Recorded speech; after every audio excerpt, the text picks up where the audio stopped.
Bismillahirrahmanirrahim.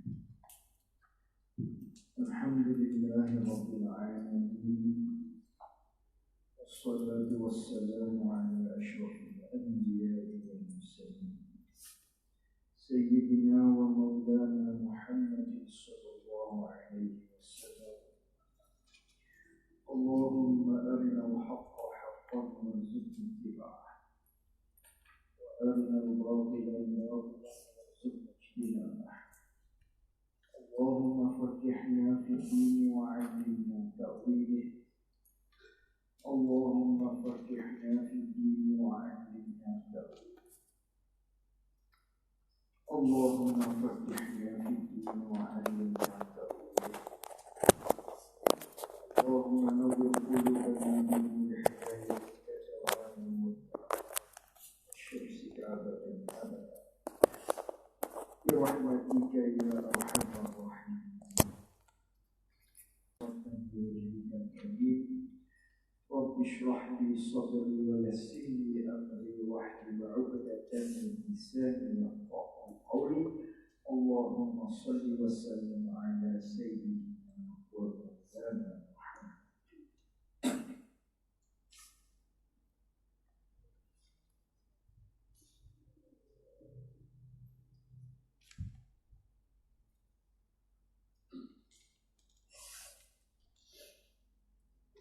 قال المؤلف رحمه الله تعالى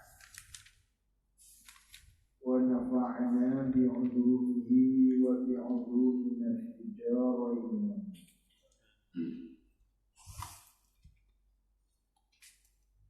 Dan bermula jatuh seseorang di dalam dosa besar yang lain daripada riddah, tiada menjadi akan seseorang yang jatuh di dalam dosa besar itu tiada menjadi kafir. Kata pengarang kita Syekh Ahmad Ibnu Muhammad Zain Al-Fatani rahimahullahu ta'ala, dan bermula jatuh seseorang, jatuh tu di dalam dosa besar, jatuh di dalam dosa besar. Dosa besar itu pula yang lain daripada riddah, yang lain daripada maknanya keluar daripada Islam. Maka jawabnya, tiada menjadi akan seseorang yang jatuh di dalam dosa besar itu yang lain daripada dosa kubur, tak menjadi dia itu kafir, tak jadi kafir. Orang yang melakukan dosa besar selagi mana dia tidak mengikut halal perbuatan tersebut, selagi itulah maknanya dia itu Islam. Cuma tak sempurna Islam dia, kerana dia melakukan dosa besar. Cuma nak hukum dia tu dengan kafir, nak hukumkan dia tu dengan orang yang tidak beriman keluar daripada Islam, yang tidak boleh. Tak jadi orang tak itu kafir dengan semata dia melakukan dosa besar. Sebab tu maknanya kita tu jangan mudah di dalam hal maknanya nak mengkafirkan orang.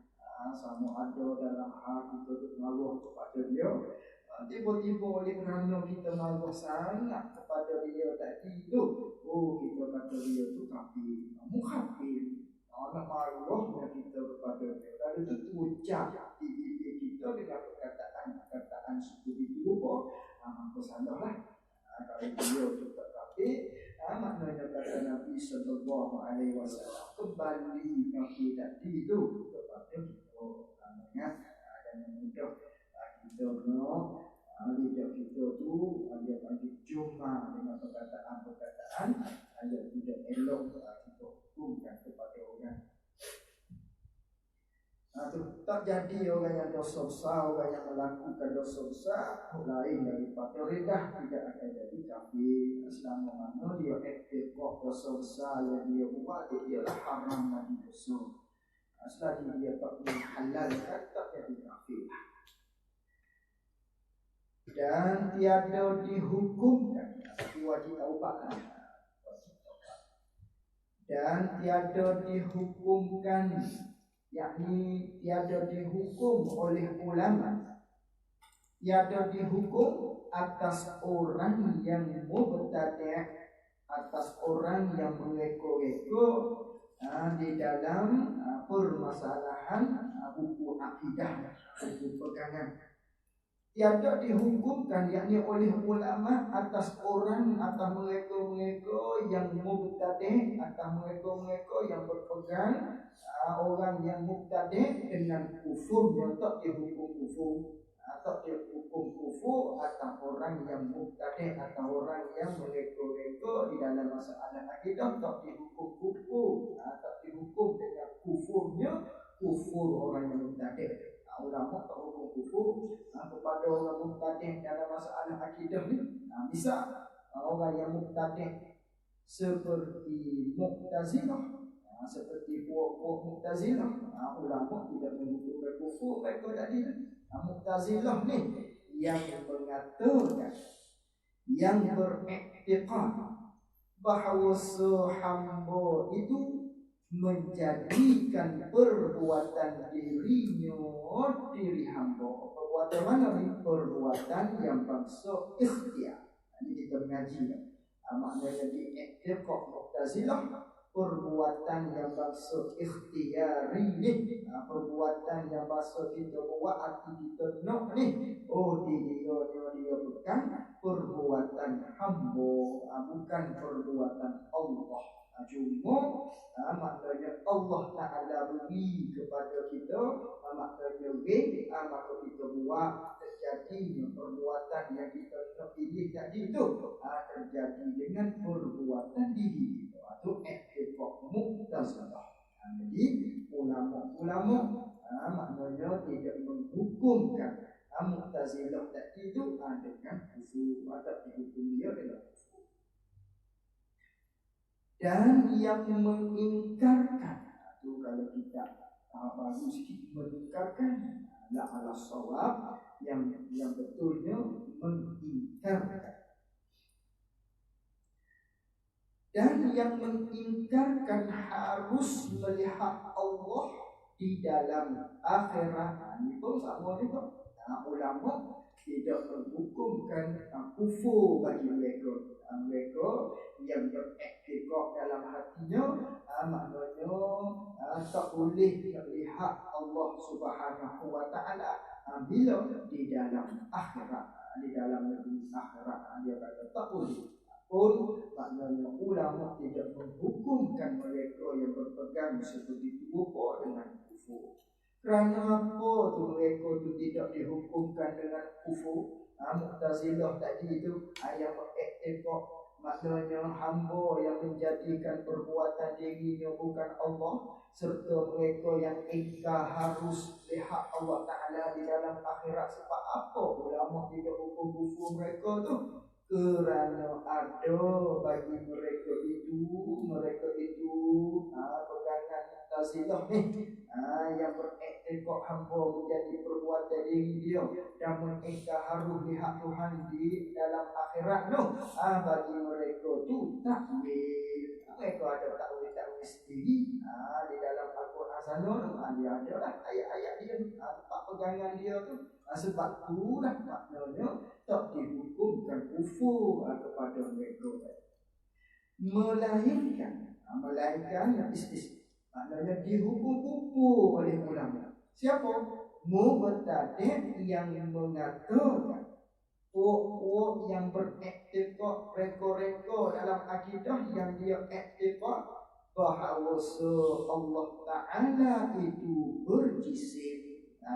Jisim mana ni? Jisim yang seumpama dengan makhluk. Waktu tu kufur.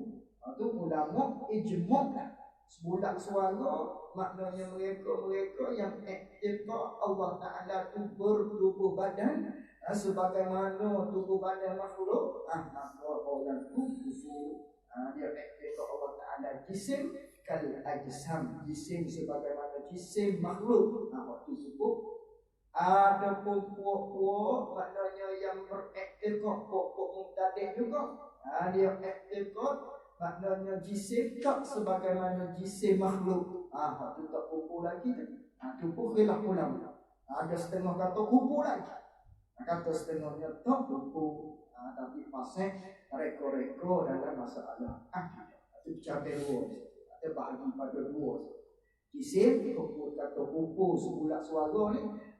Mana dia iktikad jisim seumpama makhluk. Tangan sebagaimana tangan kita, ataupun Allah Ta'ala turun sebagaimana turunnya kita daripada mimbar. Itu setengah daripada perkataan mereka-mereka yang iktikad itu ada tu pukul pertanyaan itu suka tu kita dan sebagainya.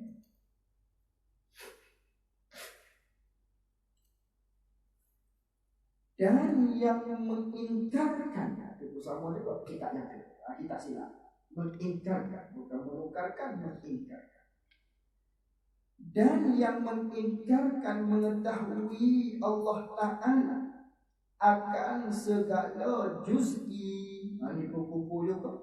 Mereka yang beriktikad maknanya Allah Ta'ala ni hanya tahu perkara kulli saja. Itu iktikad dia. Allah Ta'ala tak tahu benda juz'i. Maknanya Allah Ta'ala tahu kapek kapek itu dulu.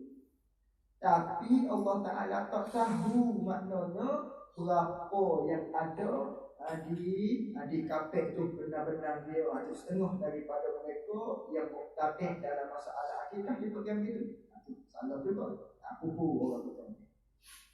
Kerana Allah Ta'ala cerita sendiri dalam Quran waqad ahata bi kulli syai'in ilma.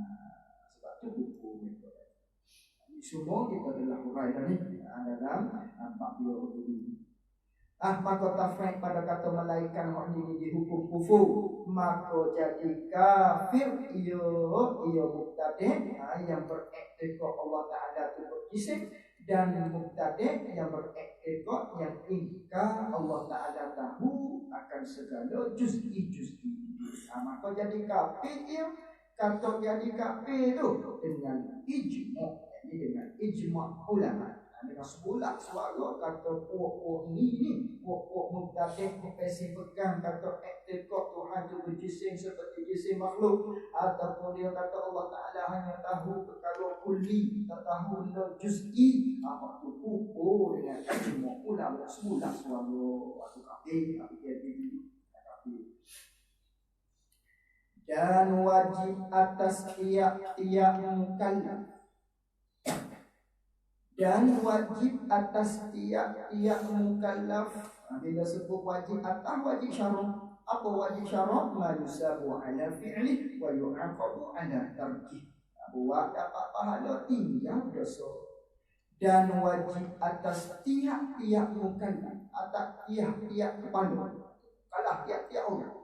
Wajib apa? Wajib taubah. Wajib dia taubah. Taubat tu daripada dosa. Wajib atas kita tiap-tiap kepala ni, tiap-tiap orang wajib taubat.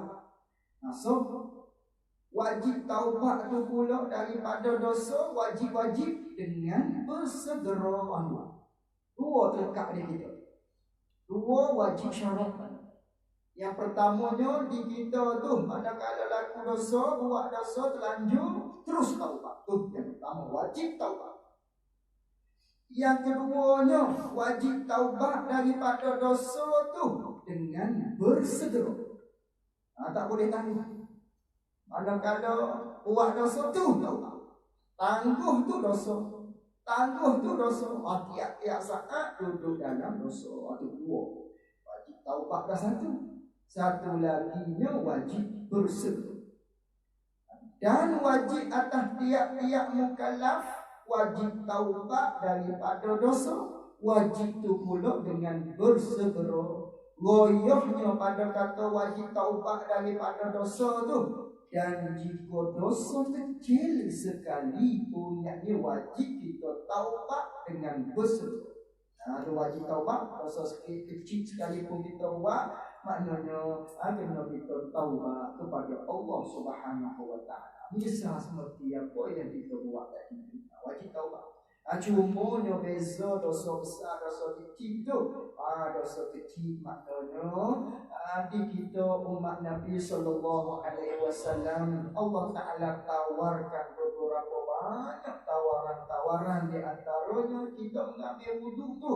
Oh, aku dosa kecil. Ada banyak ibadat-ibadat yang Allah Ta'ala tawarkan kepada kita sebagai umat Nabi Sallallahu Alaihi Wasallam, dengan maknanya buat kita ibadat kepada Allah dengan ibadat tu menghapuskan dosa mana? Dosa kecil. Begitu juga kita zikir. Zikir lepas bayar, subhanallah 3 walhamdulillah, Allahu Akbar. Semua tu aku dosa kecil. Banyak kita dosa. Banyak dosa kita melalui pendengaran, melalui penglihatan, melalui mulut kita, dengan tangan kita, dengan kaki kita. Semua tu Allah Ta'ala tawar dengan kita buat ibadat-ibadat tertentu yang sunat. Itu mengampunkan dosa-dosa kita. Ambil wudhu, sempurnakan wudhu dia. Kita sempurnakan wudhu, maknanya ampun dosa. Sehingga kan Nabi Sallallahu Alaihi Wasallam mengatakan, keluar dosa-dosa tadi itu, walaupun dosa yang kita buat dengan kuku. Kalau kira-kira dosa apa kita buat dengan kuku? Kalau dengan telinga ya, kalau dengan mata ya, dengan mulut bercakap maki dan sebagainya, ini dengan kuku. Baliknya dengan tangan, ini dengan kuku. Waktu pun kata Nabi, keluar habis dosa. Bila? Manakala kita sempurnakan. Ini semua tawaran daripada Allah. Sebab itulah jangan kita tinggal sunat-sunat wudu. Kerana Nabi Sallallahu Alaihi Wasallam maknanya bersabda, siapa-siapa yang mengambil wudu serta dia ahsanal wudu, dia menyempurnakan wudu. Apa maksud sempurna wudu? Buat sunat. Tapi jangan tinggal sunat. Bagi tahu dulu. Sunat jangan kita kira balik, maknanya buat tak berdosa, maknanya tinggal tak berdosa. Jangan kira situ. Kira balik tawaran. Rugi umur kita manakala kita tidak sebut perkara-perkara yang sunat. Sedangkan maknanya beberapa banyak tawaran-tawaran Allah Subhanahu Wa Taala manakala kita melakukan satu-satu ibadat sunat. Itu di antaranya aku dosa rugi. Ada pun dosa besar, maknanya tidak terampun dengan mengambil wudhu dan sebagainya, tapi terampun dia dengan taubat. Dan juga apa satu lagi ibadat yang terampun, haji. Kalau tak silap haji besar. Apa dosa besar, dosa kecil. Kalau tak silap tadi. Dan tiada jadi binasa taubat seseorang. Dan tiada jadi, yakni tiada jadi apa? Dan tiada jadi binasa, yakni tak rosak. Tak rosak taubat seseorang dengan kembali mengerjakan dosa. Kalau kita buat dosa lain, hari ini taubat. Lepas kita taubat, maknanya kita buat pula dosa lain. Adakah terbatal taubat kita? Tak jadi rosak taubat tu lepas ni. Ni kena taubat lain pula maknanya. Itu maksud. Dan tiada jadi binasa taubat seseorang, tak jadi binasa dengan kembali mengerjakan dosa, yakni dosa yang lain. Hanya wajib taubat yang baru pula. Kata wajib taubat tu, bagi demikian dosa itu, yang kita kembali mengerjakan lain pula. Dosa tu taubat lain pula. Dulu. Ada terbatas dulu. Tak terbatas. Jadi. Taubat kita dulu. Azam kita dulu. Kita jatuh dalam umpamanya buat perkara-perkara maksiat pada Allah, umpama apa? Zina lah kita kata. Taubatlah kita. Taubat menangis azam dalam hati tiba-tiba. Jadi pula. Adakah maknanya taubat kita sebelum ni itu terbatas dah? Jadi ni kita taubat pun. Kita taubat dulu. Syarat taubat ada tu. Ada syarat-syarat dia. Baru nama taubat. Ada pertanyaan. Tu ada. Qauluhu taubat daripada dosa. Ini bagi taubat. Bermula taubat itu perhimpunannya 3 rukun. Ini baru panggil taubat. Rukun maknanya benda mesti ada. Tak ada salah satu maknanya bukan taubat. Mana? Pertamanya terjauh daripada maksiat yang ada di dalam mengerjakan akan dia akan maksiat. Umpama kalau kita berzina, kena tinggal berzina tadi. Itu syarat yang pertama. Mencabut daripada maksiat yang kita buat. Kalau berzina, jangan berzina. Kalau minum arak, jangan minum arak. Kedua, menyesal atas mengerja akan maksiat. Menyesal itu kerana apa? Kerana Allah Ta'ala. Ini rukun yang kedua. Kita menyesal daripada kita buat maksiat tu. Manakala jatuh maksiat, menyesal sungguh. Menyesal tu sebab apa? Sebab kerana Allah. Kerana Allah, bukan kerana yang lain. Bukan kerana itu kalau orang berzina HIV itu sebab penyakit tidak kerana Allah. Ini yang kedua rukun. Dan inilah kata menyesal atas mengerjakan maksiat ni sebesar-besar segala rukun taubat. Ketiga, azam atas ketiadaan kembali kepada maksiat. Utuh hati kita maknanya tak sedar buat maksiat, tak sedar ulang maksiat tadi. Hati kita ada mutu. Ada pun sebaliknya kalau hati kita ada rasa nak lagi, kita tu tak panggil taubat. Azam mesti azam. Ketiga hukumnya.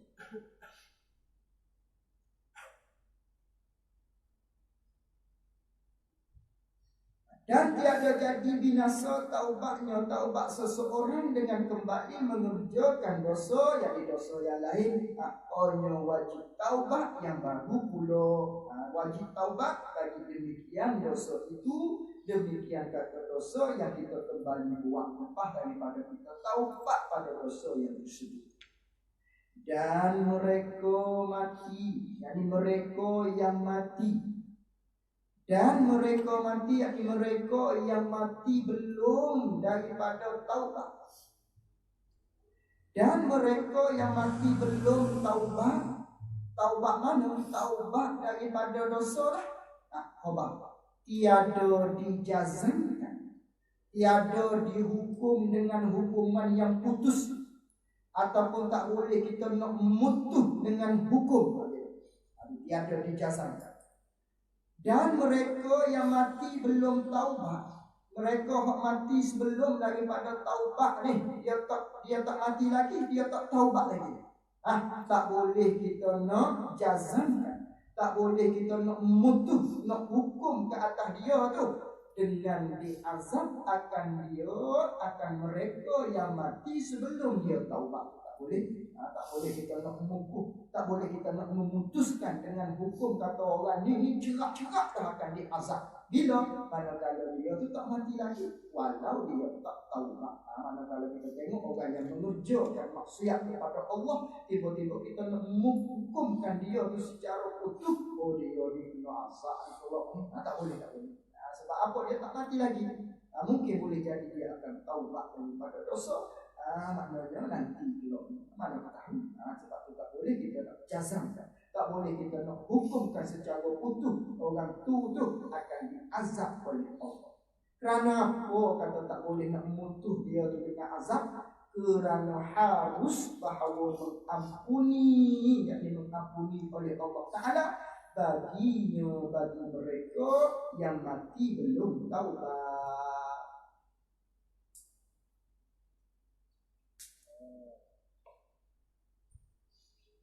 Sila. Mula. Dan mereka yang mati belum taubat, mati dah ni. Bukan hidup lagi, mati dah. Dan mereka yang mati, siapa yang mati tak kira lah. Dia mati tu belum taubat daripada dosa. Dia tak taubat. Dia mati dah, dia tak taubat.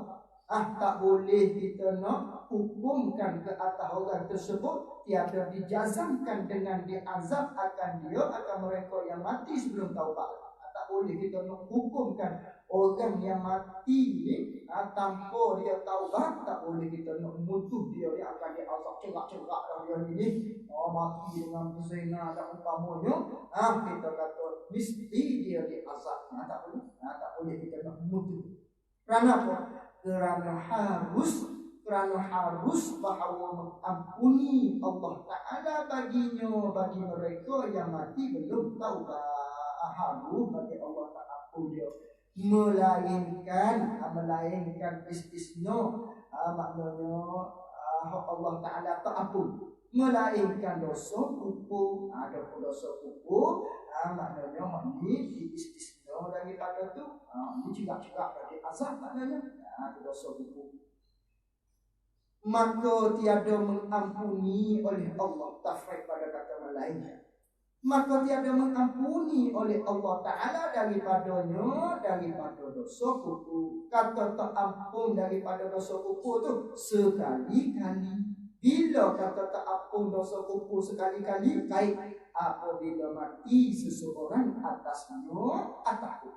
Ini akan diazab oleh Allah Subhanahu Wa Ta'ala. Boleh kita hukum dengan mutuh, maknanya orang kafir ini akan diazab oleh Allah Subhanahu Wa Ta'ala. Ada orang yang mati dalam beriman dan dia tidak bertaubat, itu tak boleh kita nak hukumkan dia tu diazab oleh Allah Subhanahu Wa Ta'ala. Kerana orang yang beriman harus bagi Allah Ta'ala maknanya mengampuni dosa-dosa dia yang dia lakukan. Harus bagi Allah. Dan pada Imam Asy'ari, ini apa ni dia panggil? Dan pada Imam Asy'ari tak dapat tiada daripada diazabkan setengah mereka yang mengerjakan dosa besar. Dan pada Imam Asy'ari dia panggil takluk pada suatu yang mahsuf. Maknanya haruh bahawa mengampuni Allah Ta'ala tadi tu. Haruh bagi Allah Ta'ala mengampuni bagi mereka yang mati belum taubat tadi tu. Lalu tu kita takdirkan maknanya sungguh pun Allah Ta'ala tu mengampuni, tetapi dan pada Imam Syafi'i, di sisi Imam Syafi'i sungguh pun kata Allah Ta'ala akan mengampuni, haruh bagi Allah mengampuni, sungguh pun begitu. Pada Imam Asy'ari, di sisi Imam Asy'ari tak dapat tiada, yakni mesti daripada diazabkan setengah mereka yang mengerjakan dosa besar. Mesti akan diazabkan mereka tadi tu yang mengerjakan dosa besar. Kata diazab wayahnya, dan jika satu orang daripada tiap-tiap bagai, yakni bagai daripada dosa besar sekalipun, mesti akan diazab. Maknanya bagaimana? Umpama dosa zina. Umpama dosa zina, maknanya Allah Ta'ala janji dah di dalam hukum syaraknya orang yang berzina, maknanya salah akan diambil salah oleh Allah Ta'ala di akhirat, akan dihukum begian. Umpamanya orang mencuri masuk neraka, minum arak masuk neraka. Lalu tu dah tak dikata maknanya haruh bagi Allah Ta'ala mengampuni dosa bagi orang yang beriman. Kata Imam Asy'ari, maknanya tak dapat tiada mesti Allah Ta'ala azab orang yang mengerjakan dosa besar walau satu orang daripada bagaian dosa besar yang dia lakukan. Maknanya kalau dosa besar zina, mesti maknanya Allah Ta'ala akan hukum ke atas orang yang berzina seorang, akan dihumbankan ke dalam neraka.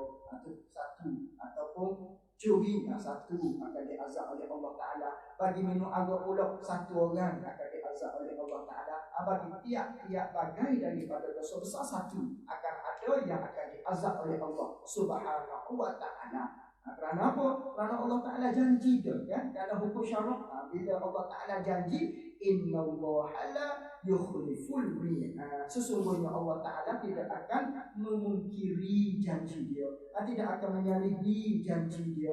Apa untuk apa? Tapi kena ada satu. Ini di sisi Imam Asy'ari, supaya tak masuk dalam kata Allah Ta'ala tu mungkir janji dia. Allah Ta'ala janji dia. Rasul ni salah dosa besar, dah dosa besar, maknanya kena ada yang akan diazab oleh Allah Subhanahu wa Ta'ala.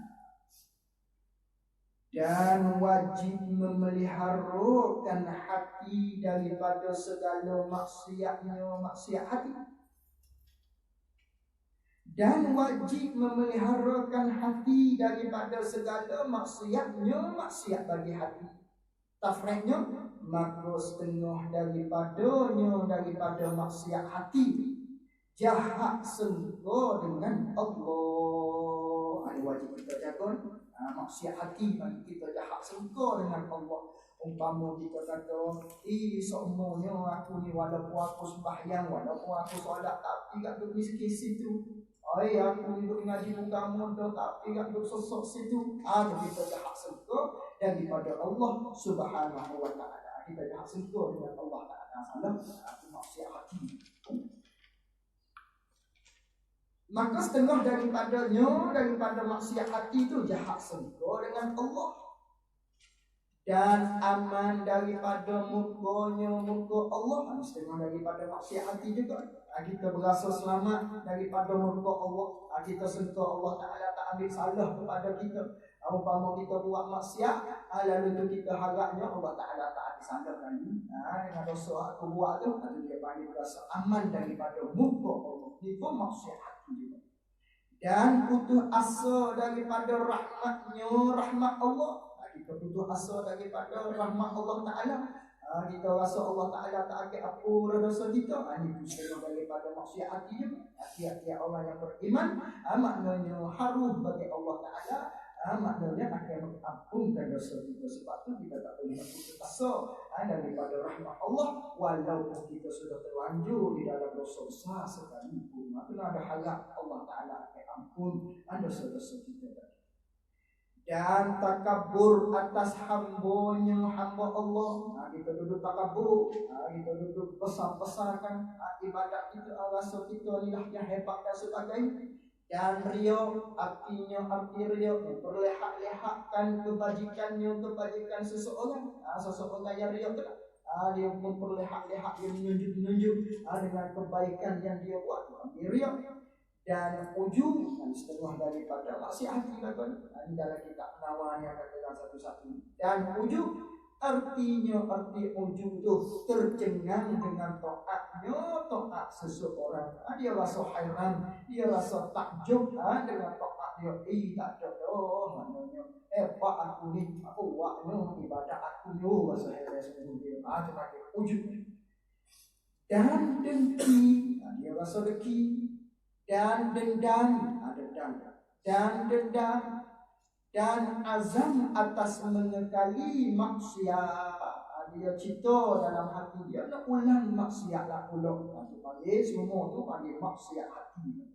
Wajib kita pelihara.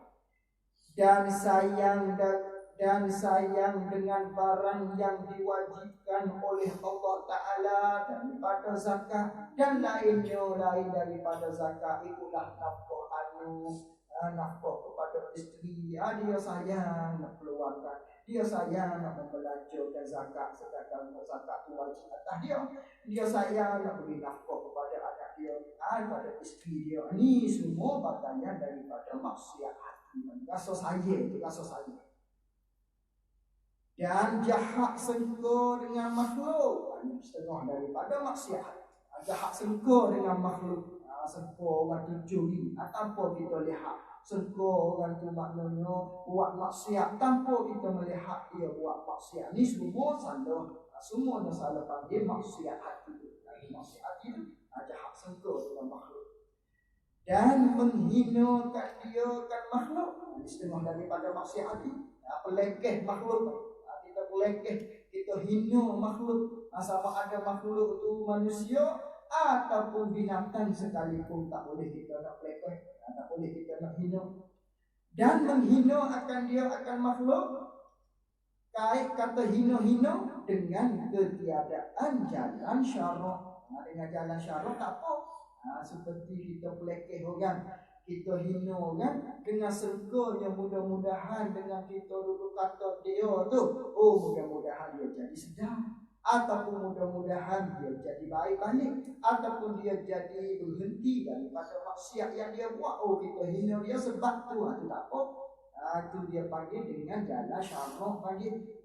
Kita harap dah mungkin sebab dia malu kepada kita, oh dengan kita pelekeh dia, dengan kita buat menganyi kepada dia tu, oh mudah-mudahan dia sedarlah, mudah-mudahan dia jadi baik, ataupun mudah-mudahan dia berhenti daripada maksiat yang dia kerjakan. Itu tak apa, itu dengan jalan syarak kan.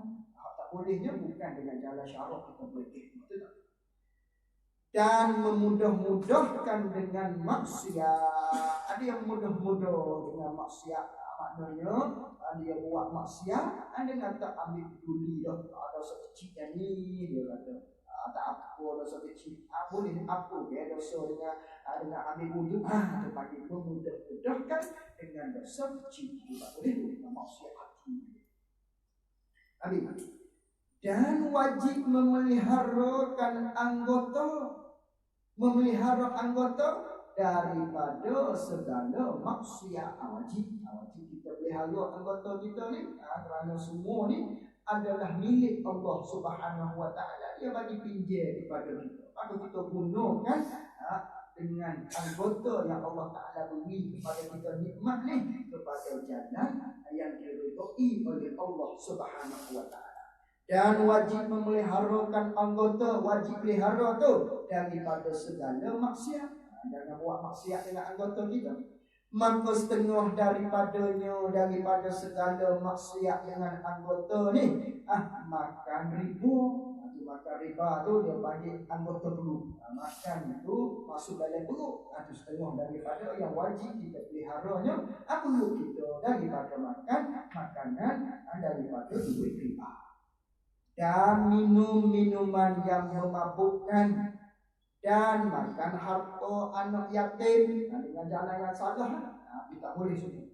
Dan makan tiap-tiap barang yang mengharamkan oleh Allah Ta'ala, oleh makan barang benda yang Allah Ta'ala haram kita makan, jangan makan. Jadi semua jaga melalui anggota perut kita, pelihara perut.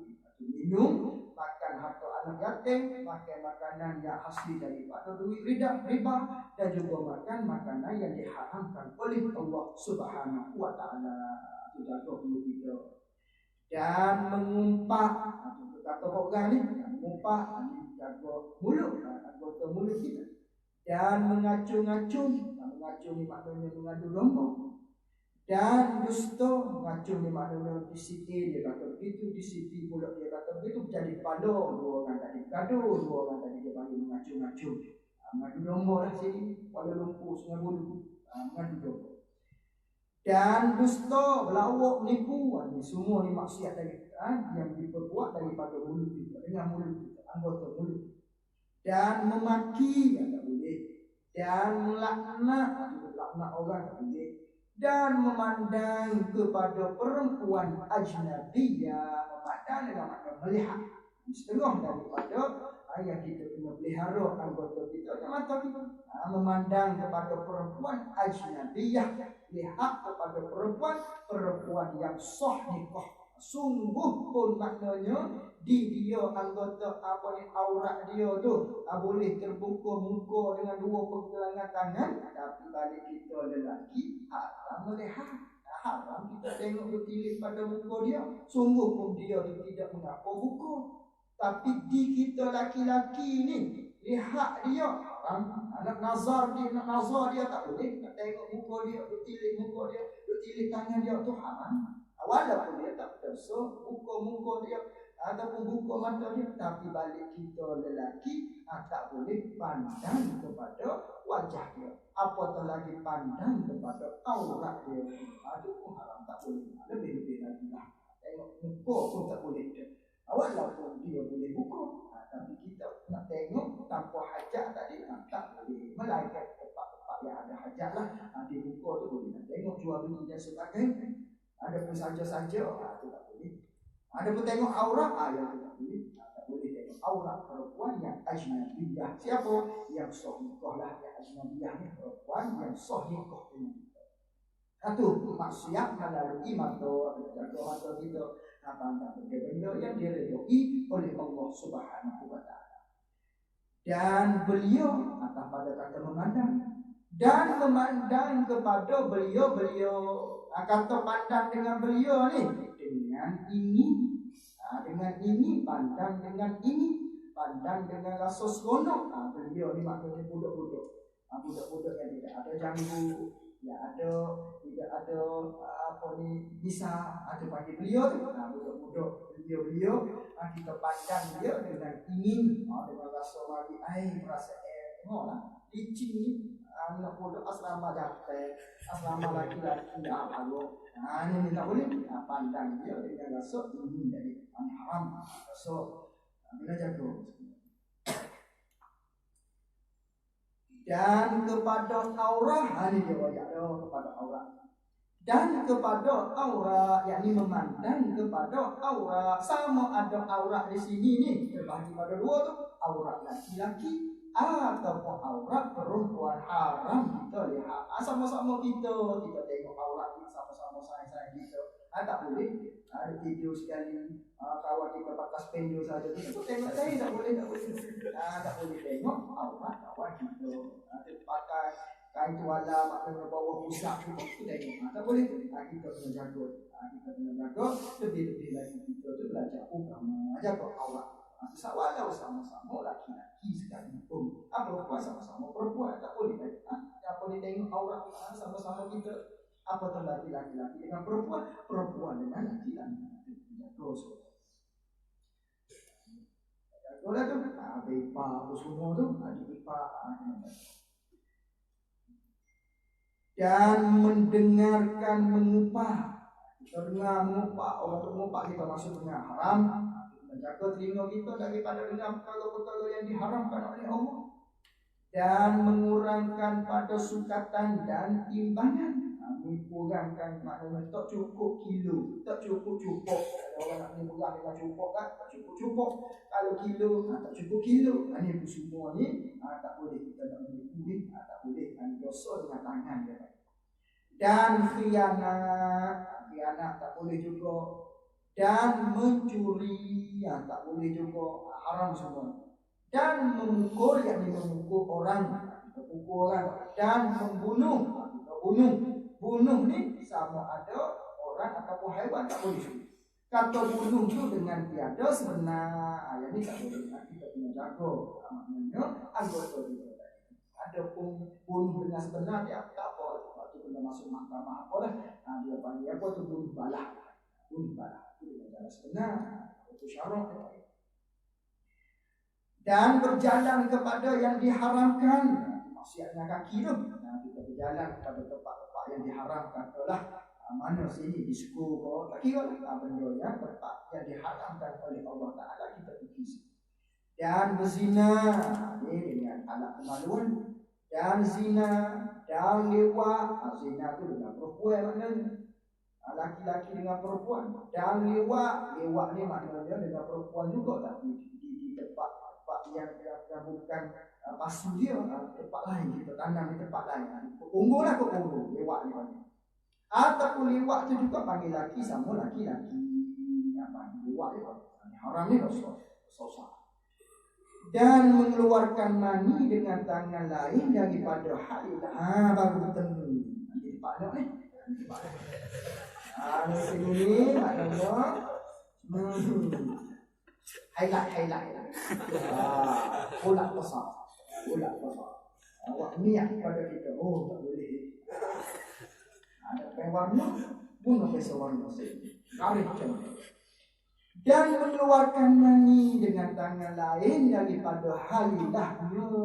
Halilah tu bukan nama perempuan tu, nama dicari mana oleh Sungai Buloh ni nama halilah. Sebab halilah tak apa ni, dia kata lain daripada halilah. Tak cuba cari. bukan halilah nama perempuan tu. Aku tengok ke biru. Qauluhu halilahnya. Siapa halilahnya? Arti halilah perempuan yang halal baginya, bagi seseorang halal jimat akan dia akan perempuan. Bayan pada kata yang halal daripada istrinya. Isteri kita termasuk pada kata halilah. Dan sahyo mana? Kait sahyo yang perempuan. Kalau sahyo hamba lelaki tak boleh juga, tangan dia tak boleh tu. Sahyo perempuan. Tapi ngaji sahyo ni sekarang tak ada tu. Awak kaji bibi tu bukan sahyo tu. Mau panggil dia. Itu bukan sahyo. Kita bayar gaji tu pada sahyo ni sama dulu. Ngaji sahyo. Hari tak apa. Isteri dan juga sahyo dengan tangan dia tak ada pun tangan lain tak boleh tak kira tu. Tangan peluk tu monyet tu tak kira tak boleh belakang. Masuk belakang tu bantal tak bantal boleh dah aku dinding tak boleh tak boleh haram. Dan mengeluarkan mani dengan tangan kok lain daripada halilahnya. Dua tu saja tak apa. Isteri dan juga sahyo perempuan. Lain tak boleh tak. Dan menderhakakan dua ibu bapa. Setengah daripada dosa ni. Dan menderhaka dua ibu bapa dosa mulut dia. Dan menderhakakan dengan dua ibu bapa. Dua ibu bapa ni taekwondo, kalau kita silap dia belajar dia, pun tak boleh. Pun tak boleh tu. Tak kira lah dengan umpama, bunyi seperti itu, nada seperti bagi derhaka, salah. Dan lari daripada berperang dengan kufar. Kita duduk dalam medan bergaduh, lalu itu kita lari. Ada dosa. Adapun kita tak pergi di awal-awal, itu tak apa. Ini gidah ni, jalan dah. Tiba-tiba kita patah balik. Dosa besar. Dosa melalui anggota kaki. Dan memutuskan rahim. Balik memutus tu haram. Ada balik menghubungkan sunat. Sunat kita hubung rahim. Tapi balik memutuskan rahim itu haram. Dan menzalimkan makhluk. Kita buat zalim kepada makhluk itu pun haram juga. Ada boleh kena jagalah semua itu. Dan bermula doa itu berhenti sekejap. Cuba consider sikit. Consider sikit. Rehat dulu ni.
وشفاعة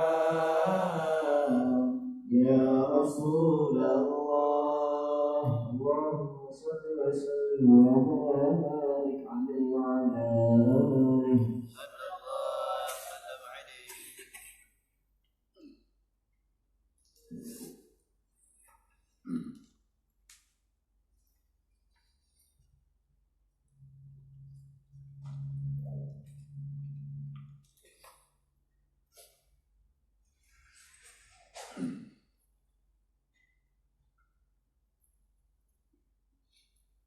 Qala al-mu'allif rahimahullah ta'ala. Dan bermula doa itu, dan bermula makna doa itu. Ini nak takrif doa ni apa? Dan bermula makna bagi doa itu ialah menuntut, yakni kita minta, kita mohon tu oleh seseorang lah, seseorang yang berdoa. Dia mohon, dia tuntut, dia minta akan sesuatu, yakni sesuatu perkara. Dia mohon tu pula daripada Allah Ta'ala. Mohon-mohon, tuntut-tuntut atas jalan merendahkan diri. Diri tu bukan dia, diri. Itu takrif doa. Jadi doa ni ialah menuntuti akan sesuatu, yakni kita memohon akan sesuatu perkara, kita mohon daripada Allah, kita mohon kepada Allah, kita mohon tu pula atas jalan merendahkan diri. Itu panggil doa. Dan adalah doa tu memberi bekas.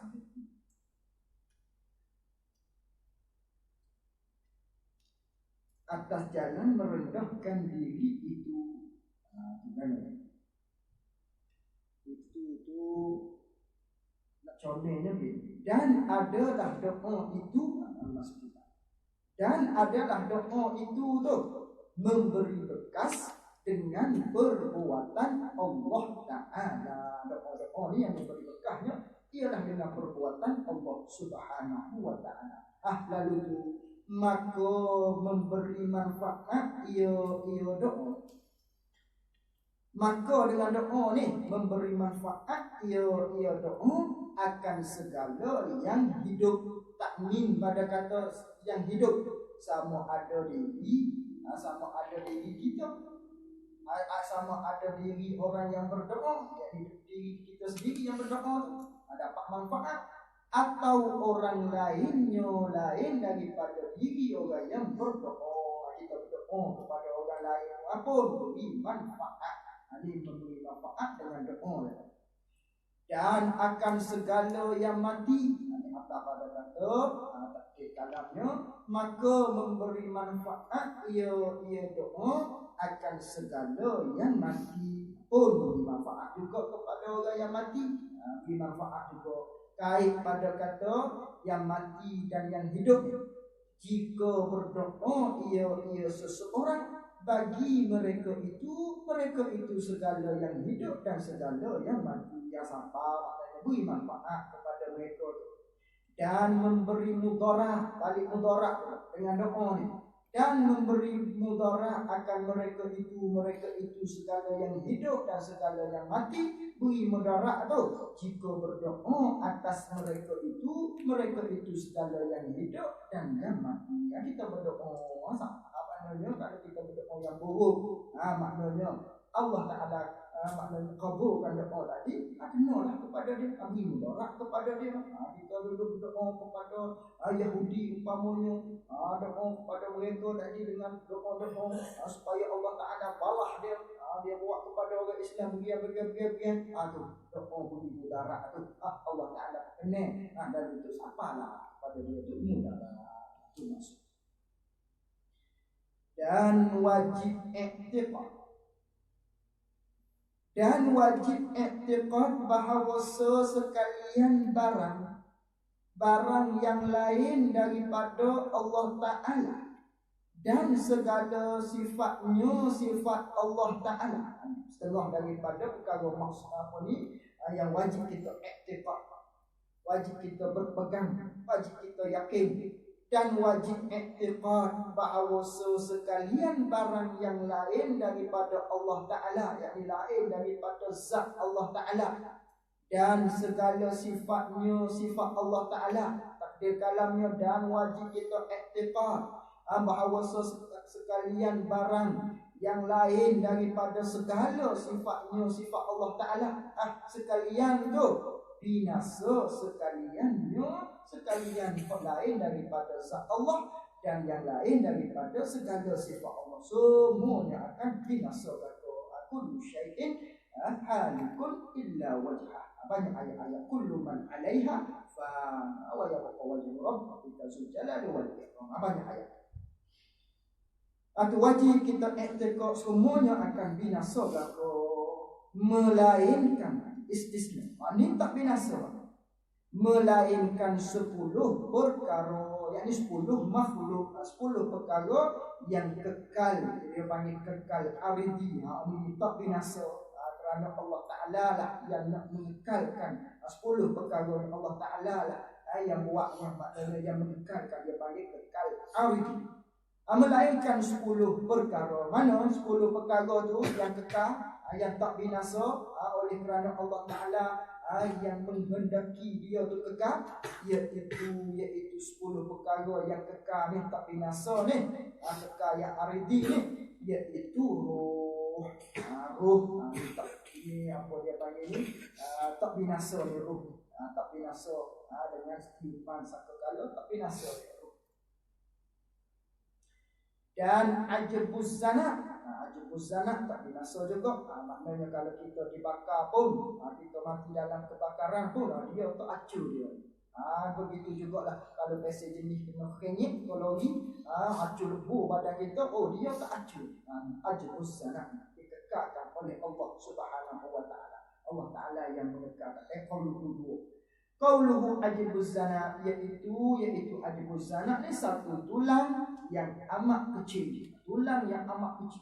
Kata kecil tu sebesar biji sawi yang halus sangat ni. Sebesar biji sawi, tak kena tanya orang, biji sawi besar mana.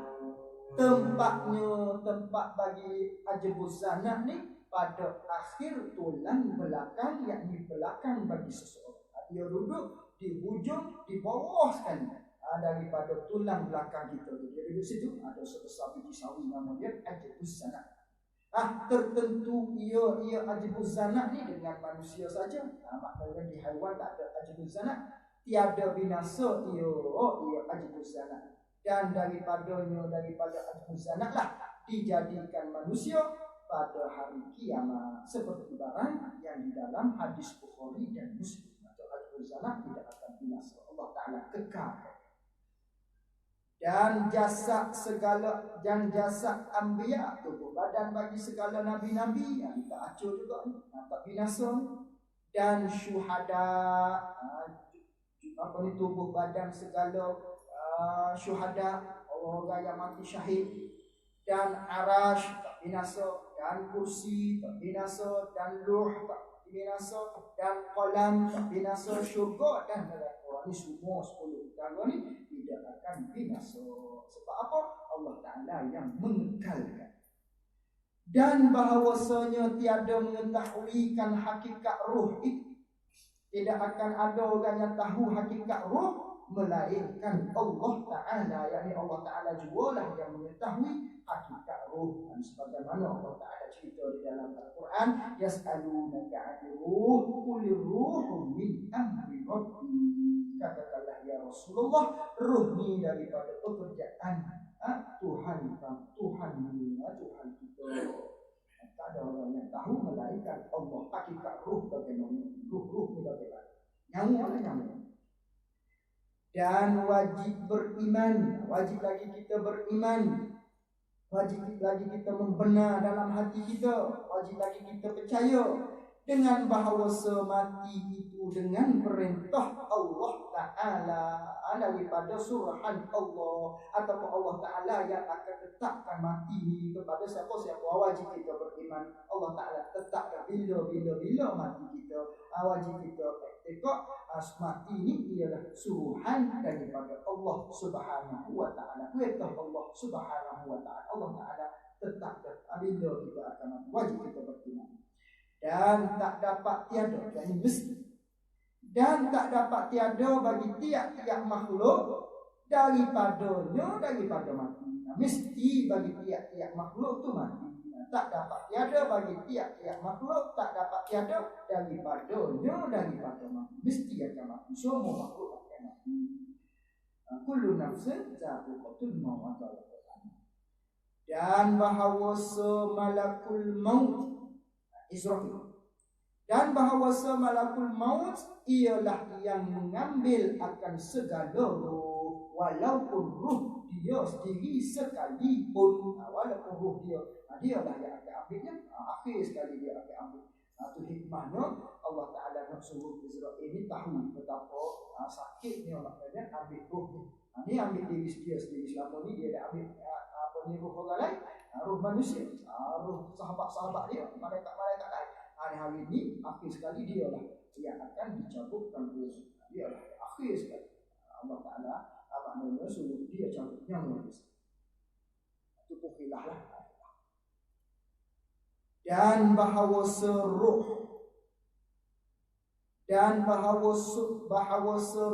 kemudian daripada mati badan itu dinikmat akan roh, atau diazab akan roh, diazab dinikmat hingga kembali ia roh kepada badan bagi roh. Mana kalau kita mati, maknanya roh tadi tu, kalaulah kita baik, roh tu nikmat. Kalaulah kita tu jahat, maknanya roh tu akan diazab. Bila sehinggalah kembali roh tu kepada badan seseorang. Dan bahawasanya tiada mati seseorang melainkan tak kala sempurna rezeki seseorang dan ajalnya ajal seseorang. Wajib kita i'tikad lagi.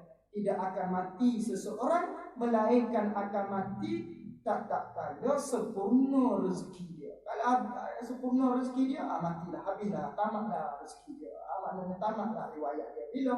Apabila sempurna dah rezeki dia. Dan ajalnya sempurna dah ajal dia.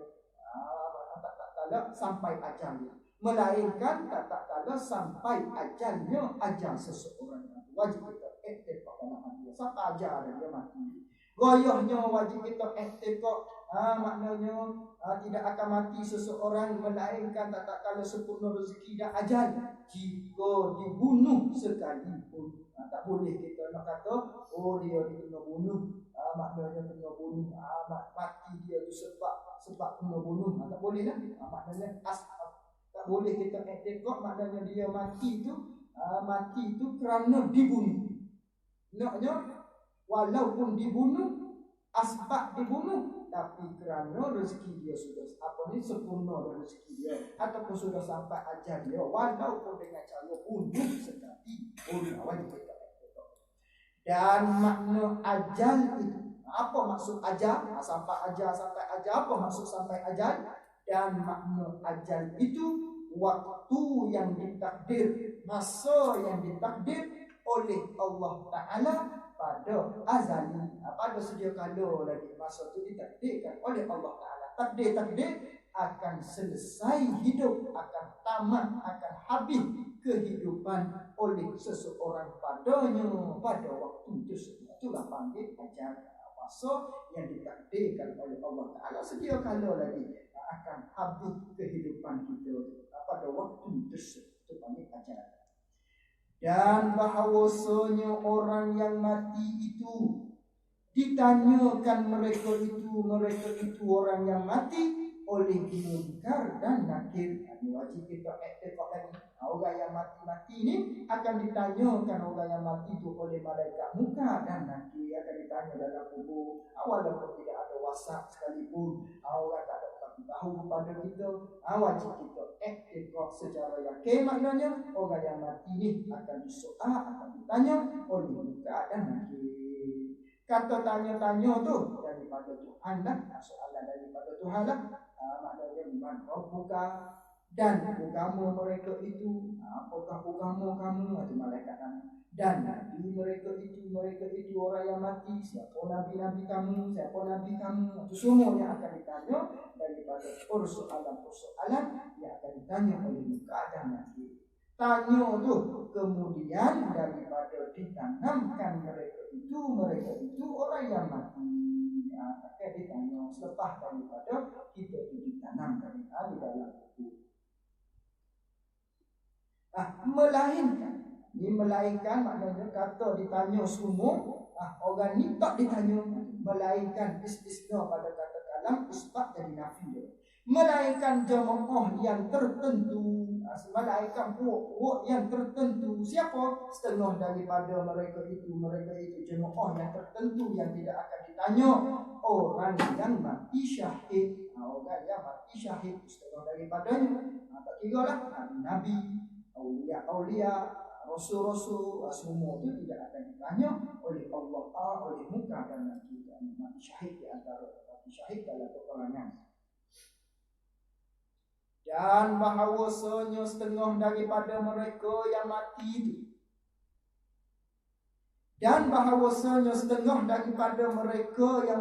itu, diazabkan di dalam kuburnya, kubur orang yang mati. Dan setengah mereka itu yang mati itu di dalam nikmat. Inilah sebagaimana hadis Nabi sallallahu alaihi wasallam, innamal qabru rawdatun min riyadil jannah. Dan setengah daripada azab kubur itu bahawa mengapit oleh dua lambung kubur, mengapit hingga berselisih oleh segala tulang rusuknya, rusuk bagi seseorang yang berada dalam kubur. Dan tiada lepas daripada himpitan kubur ni, melainkan lepasnya beberapa orang, yakni beberapa bagian orang yang diistisnakan. Misal seperti orang yang membaca suratul Ikhlas di dalam sakit matinya, yakni di dalam sakit yang membawa kepada mati seseorang. Di dalam sakit matinya, yakni di dalam sakit yang membawa kepada mati seseorang. Yakni maknanya fadilat sukulah dia baca suratul Ikhlas, qul huwallahu ahad. Mana-mana kita segera dah, kita nak mati, dekat dah nak mati ni, nak cabut roh dah, baca sampai kita mati. Ataupun kita sentuh dah orang yang kita ziarah ni, dekat dah ni nak mati ni, kita baca suratul Ikhlas, baca fadilah dia besar. Di antaranya maknanya tak akan diazab di dalam kubur dengan bahawa tak akan dicapit, tidak akan dihimpit oleh dua lambung kubur sehingga berselisih atau berusuk kita di antara azab dalam kubur. Dan bahawasanya wajib lagi kita iktikad, dan bahawasanya dibangkitkan mereka itu segala manusia pada hari kiamat. Wajib kita iktikad akan dibangkitkan kita di hari kiamat pula nanti, dengan sebab dengan jasad kita lah, dengan jasad kita akan dibangkit setelah mana tiupan sangkakala yang kedua. Tiupan sangkakala yang pertama maknanya hancur segala perkara. Ada pun yang kedua ni akan bangkit kembali daripada ajbus sanak tadi lah, daripada situ roh tak acur, ajbus sanak tak acur. Lalu tu Allah Ta'ala suruh malaikat tiup sangkakala yang kedua. Roh tadi pun bertedaranglah mencari ajbus sanak, dia cari pemilik dia tadilah, orang mati tu, lalu tu hidup balik maknanya di hari kiamat nanti.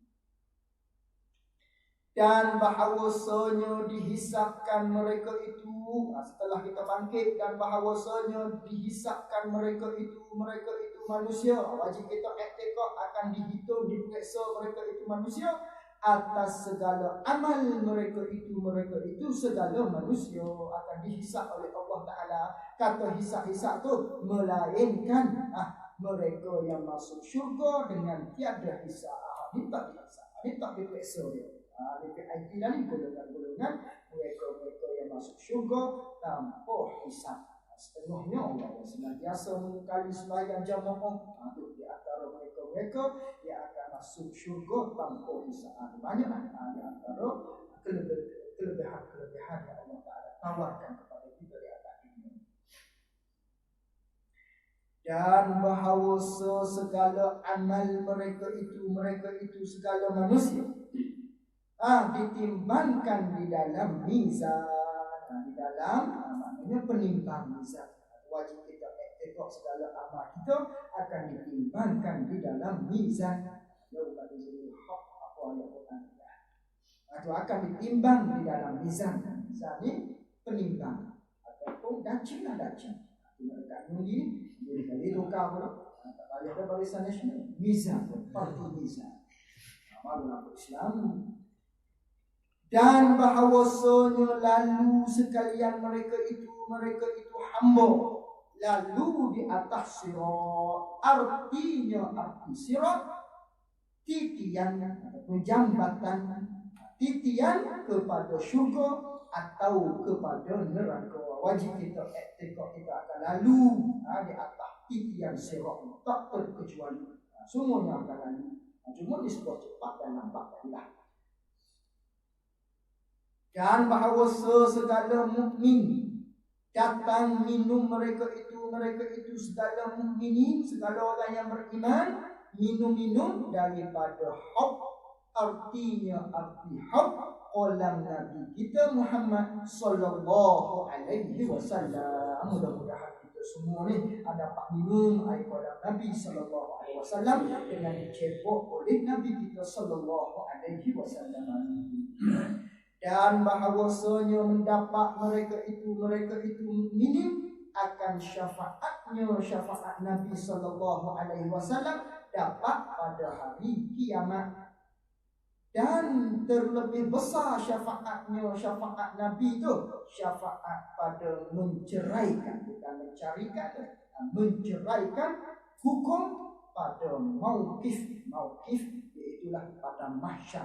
Mauqif asal mauqif ni tempat berhenti, muraknya pada mahsyar. Dan bahawasanya wajib kita iktikad maknanya mendapat mereka itu segala orang mukmin akan syafaat Nabi kita sallallahu alaihi wasallam dapat tu bila pada hari kiamat. Dalam banyak-banyak syafaat tu, dan yang terlebih besar syafaat Nabi kita iaitulah syafaat pertolongan pada menceraikan hukum pada mauqif. Apa menceraikan hukum pada mauqif? Maknanya setelah mana kita dibangkitkan oleh Allah Ta'ala daripada mahsyar, ketika itu huru-hara yang terlalu sangat, huru-hara yang sangat-sangat huru-hara, lalu itu diilhamkan oleh Allah Subhanahu Wa Ta'ala. Dah huru-hara yang sangat ni, lalu itu diilhamkan siapalah yang boleh membuat apa ni, mencari, memberi pertolongan kepada kita semua tak kala ni. Pada ketika tu lalu tu diberi ilham kepada Allah, pakat-pakat dicari Nabi Adam. Itu maksudnya. Lalu tu dicari nabi-nabi yang lain, sehinggalah akhir sekali cari bertemu dengan Nabi kita sallallahu alaihi wasallam. Nabi kata, akulah pada hari ini yang akan mensyafaatkan kepada kamu semua. Lalu tu Nabi sujud kepada Allah Ta'ala, minta kepada Allah Ta'ala umat-umat dan sebagainya. Pada tu dia pada syafaat yang terbesar di padang mahsyar. Lepas daripada itulah manakala Nabi sallallahu alaihi wasallam awal sekali yang akan memberi syafaat, dan yang awal sekali yang akan diterima oleh Allah Ta'ala akan syafaat, lalu itu datanglah syafaat yang lain. Barulah nabi-nabi lain boleh beri pertolongan kepada umat-umat dia masing-masing. Yang awal sekali yang akan beri syafaat Nabi kita lah. Orang lain tak boleh, nabi-nabi lain tak boleh. Nabi lah yang akan beri syafaat kepada umat dia terlebih dahulu. Barulah orang lain, barulah orang lain yang bawa guru-guru semua beri syafaat dan sebagainya. Dan wajib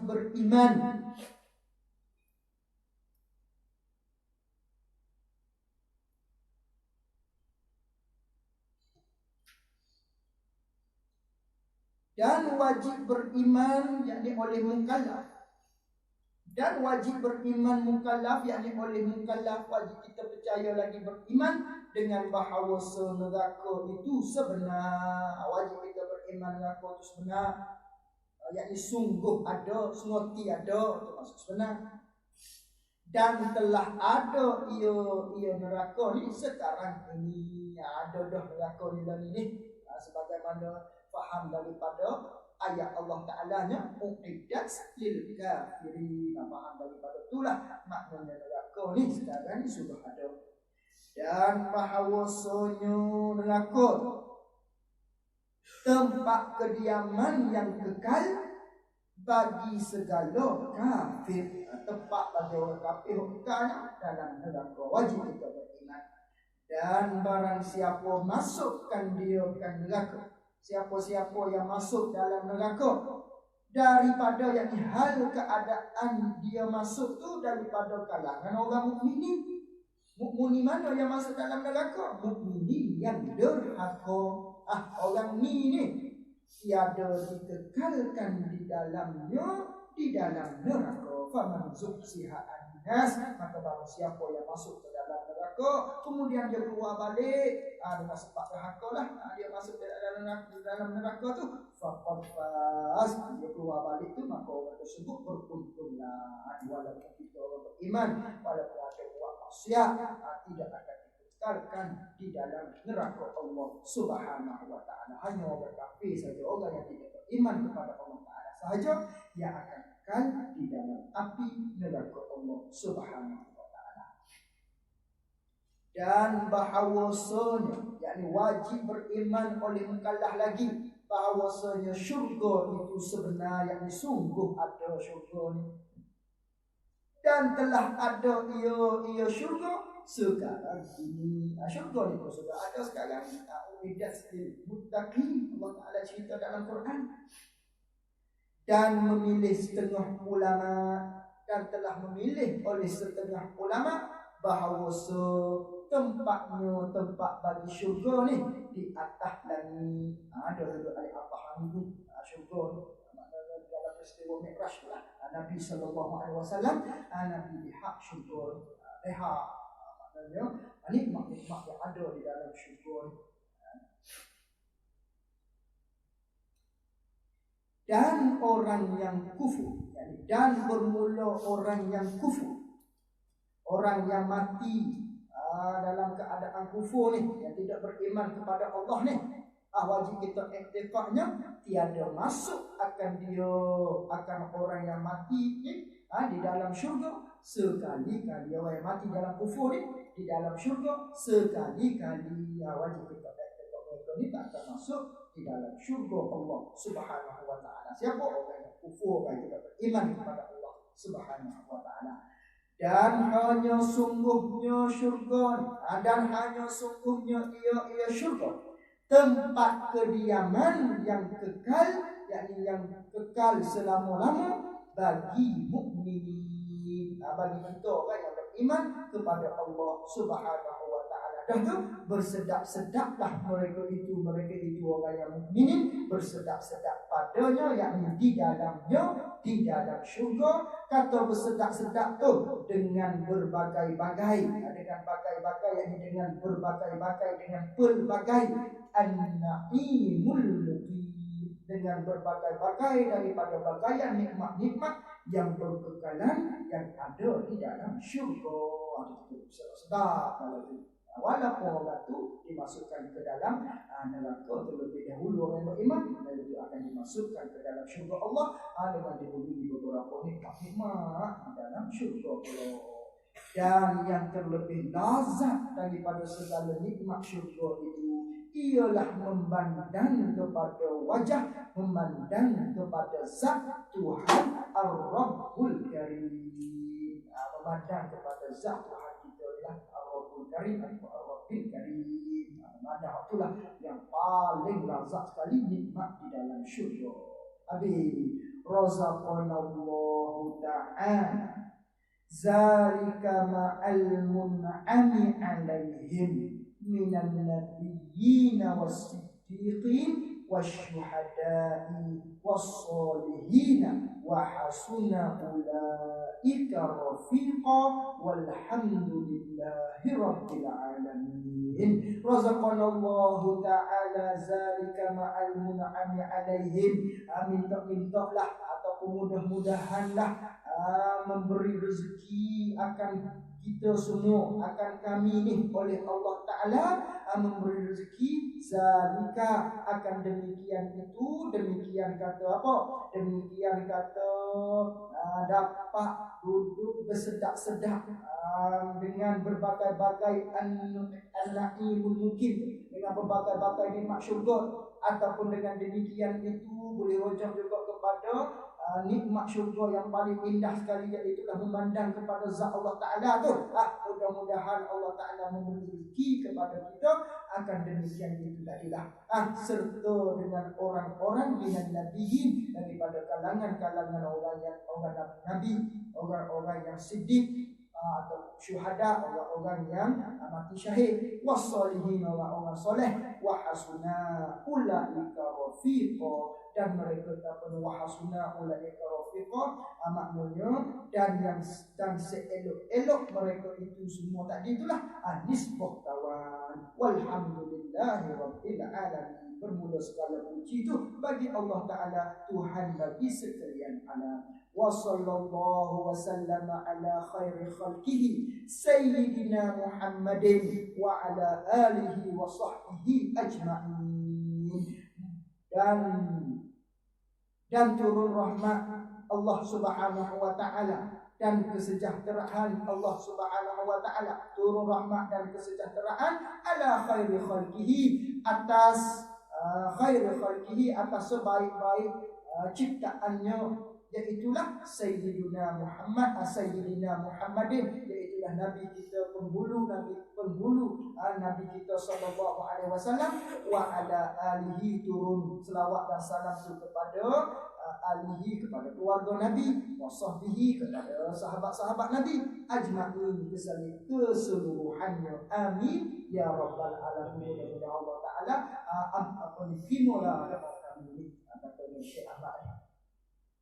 dan telah selesailah daripada menghimpunkan risalah ini, dan telah habislah, tamatlah daripada menghimpunkan risalah ini. Ambil daripada kitab-kitab syarah lah, awal dulu ni, ambil himpun, letak dalam kitab Faridah ni, dan itu selesailah pada waktu duha. Pada waktu duha, di dalam jam pukul 3, di dalam jam pukul 3 dengan maknanya pukul 9. Kalaulah waktu duha pukul 3 petang, tak panggil waktu duha waktu tu. Kita baru pukul 3 baru lepas sembahyang zuhur. Kalau pukul 3 waktu duha pukul 3 pagi, dia tak panggil waktu duha, dia panggil apa tu? Tahajud dia panggil. Ni waktu duha pukul 3, nampak macam lawan dah. Pukul 3 maksud di sini maknanya nisbah cakapan orang Arab, jam 3 dengan makna pukul 9. Dia bagi pak tu, jam bagi pak. Jam bagi pak. Pukul 3, pukul 9. Pada waktu duha di dalam jam pukul 3 hari Isnin, dia tamat selesai himpunkan pada hari Isnin. Pada hari Isnin itu bersetentang dengan 12 hari bulan Rabiul Awal. Dia tamat comel pada hari Isnin, bersetentang hari Isnin itu pula dengan 12 Rabiul Awal.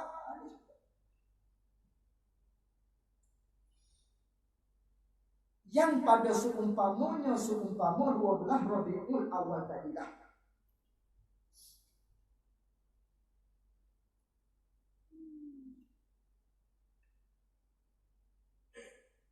Dan telah selesailah daripada menghimpunkan risalah ini pada waktu duha di dalam jam pukul 3 hari Isnin 12 Rabiul Awal. Badal pada kata Rabiul Awal tu, yang pada seumpama Rabiul Awal itulah diperanakkan Nabi kita, iaitulah Sayyidina Muhammad sallallahu alaihi wasallam. Kata karang pula pada tahun 1313. Tamat dianya pada tahun 1313. Kita sendirilah kalau berapa ratus tahun, 100 tahun lebih dengan kita sekarang ni. Daripada hijrah nabawiyah ala sahibiha afdalus salati wa azkat tahiyyati. ala sahibiha, atas tuan bagi hijrah, iaitulah Nabi kita sallallahu alaihi wasallam. Afdalus salah, semulia-mulia selawat, wa azkat tahiyyah, sebersih-bersih penghormatan. Ataupun boleh kita balikkan dia, maknanya begini, afdalus salati wa azkat tahiyyati ala sahibiha. Boleh juga kalau ala tu mesti ada tempat takluk. Dan selebih-lebih selawat, selebih-lebih kebesaran ala sahibiha, atas tuan bagi hijrah, iaitulah Nabi kita sallallahu alaihi wasallam. Kata telah selesai itu pada negeri Mekah Musyarrafah. Sekarang di sana ni, di Arab Saudi sana. Selesai itu atas tangan, yang menulisnya al-fakir, yang berhajat, al-murtaji, yang berharap, min rabbihi, daripada Tuhannya, nailal amani, nailal amani, akan dapat cita-cita, akan sampai cita-cita. Apa cita-cita yang dia harap dapatnya? Iaitulah balasan yang baik daripada Allah Subhanahu wa taala. Siapa al-fakir? Siapa al-murtaji? Badal Ahmad bin Muhammad Zain bin Mustafa bin Muhammad al-Faqani. Dialah yang mengarang kita Faridatul Faraid. Ghafarallahu dzunubahu wa satara uyubahu wa kashafa kurubahu wa fa'ala kadzalika bi usulihi wa furu'ihi wa hawashihi wa ahbabihi, bukan wa ahbabihi itu, wa ahbabihi wa ashabihi. Ghafarallahu dzunubahu, mudah-mudahan Allah Ta'ala mengampunkan akan dosanya, dosa Syekh Ahmad ni. Wasatara uyubahu, dan mudah-mudahan Allah Ta'ala menutupkan akan uyubahu, akan keaibannya, keaiban Syekh Ahmad ni. Wa kasyafa kurubahu, mudah-mudahan Allah Ta'ala membukakan akan kepayahan bagi Syekh Ahmad ni. Wa fa'ala kazalik, dan maknanya dan mudah-mudahan Allah Ta'ala buat seperti itu jugalah. Apa buat seperti itu juga? Buat seperti akan demikian itu juga, yakni ampun dosa, ghafarallahu dzunubahu wa satara uyubahu, dan tutup keaiban, wa kasyafa kurubahu, dan membuka akan kepayahan-kepayahan. Semua tadi itu diusulihi kepada usul ni pihak atas, maknanya ayah dia, tok dia, nenek-nenek dia, atau usul atas. Wa furu'ihi, ke bawah, anak-anak isteri dia, anak cucu dan sebagainya. Wa hawashihi, pipi, anak saudara, sepupu, sepapak dan sebagainya, kerabat-kerabat. Wa ahbabihi, kekasih-kekasih dia. Wa ashabihi, kawan-kawan dia. Ini dia. Wa kulli man lahu haqqun alaihi, dan ke atas mereka-mereka yang berhak ke atasnya lah, wa jami'il muslimina wal muslimat, dan kepada keseluruhan muslimin dan muslimat, maksud kita semua, wal mu'minina wal mu'minat, amin. Al-istajib doa'ana, minta Allah Ta'ala terima. Ya arhamar rahimin, Tuhan yang belas kasihan kepada hamba dia. Subhana rabbika rabbil izzati amma yasifun, maha suci Tuhan engkau, rabbil izzati, Tuhan yang maha keras, amma yasifun, maha suci itu daripada barang yang mereka sifatkan. Orang kafir sifatkan Tuhan ada anak, orang kafir sifatkan Tuhan tu ada bapa. Semua tu maha suci. Wassalamun alal mursalin, dan kesejahteraan itu alal mursalin, atas sekalian rasul-rasul. Walhamdulillahi rabbil alamin. Habis tamatlah kita ni pada malam ni, di malam Al-Qadar, malam ini.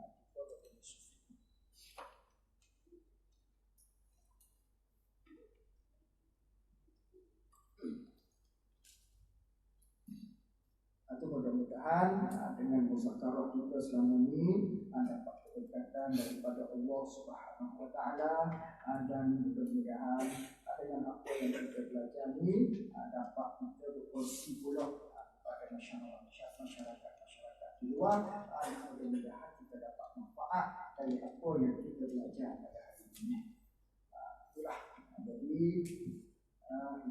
sama kita itu semua maknanya sambung lagi kepada Tuhan kita ni kepada daripada guru kita kepada guru kita seterusnya sampailah kepada Tuhan pengarang kita. Lalu kita akhiri dengan bacaan Al-Fatihah. Bismillahirrahmanirrahim. Alhamdulillahirabbil alamin arrahmanir rahim. Iyyaka na'budu wa iyyaka nasta'in. Ihdinas siratal mustaqim. Alaihim ghairil maghdubi 'alaihim waladdallin. Bismillahirrahmanirrahim. Qul huwallahu ahad, Allahus samad, lam yalid wa lam yulad. Bismillahirrahmanirrahim. Qul huwallahu ahad, Allahus samad, lam yalid wa lam yulad. Bismillahirrahmanirrahim. Qul huwallahu ahad, Allahus samad, lam yalid wa lam yulad wa lam yakul lahu kufuwan ahad. Bismillahirrahmanirrahim. Alhamdulillahirabbil alamin.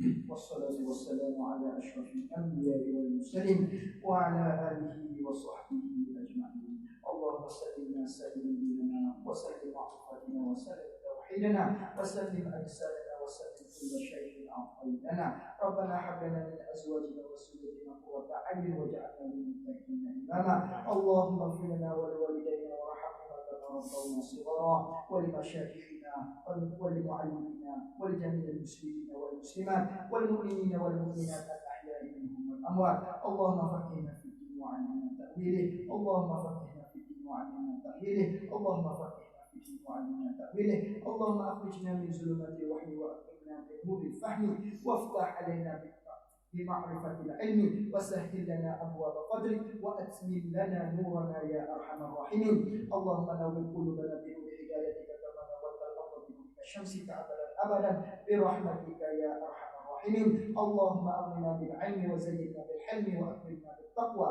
وجملنا بالعافية. اللهم افتح علينا فتوح العارفين واجعل أعمالنا خالصة لوجهك الكريم.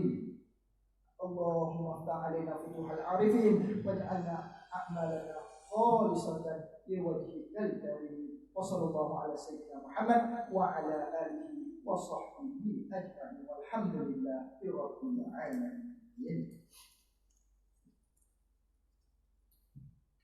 Jadi untuk pertemuan kita yang akan datang tu kita akan baca akan bagi kita faridahnya kita mahimah. Jadi kita mahimah tu ada 10 butir. Asal banyak tapi ada di surah dekat rumah tu. Kita rasa nak baca mahimah juga lah. Sebab baca sini, yang boleh baca sana juga ada cabut sedikit, ada 10 butir. Mahimah itu mesti dia pula sampai dekat dengan masjid dia pilih untuk kita pertemuan yang akan datang pada hari Khamis. Kita akan sekili macam biasalah mahimah dengan kita pedoman semuanya.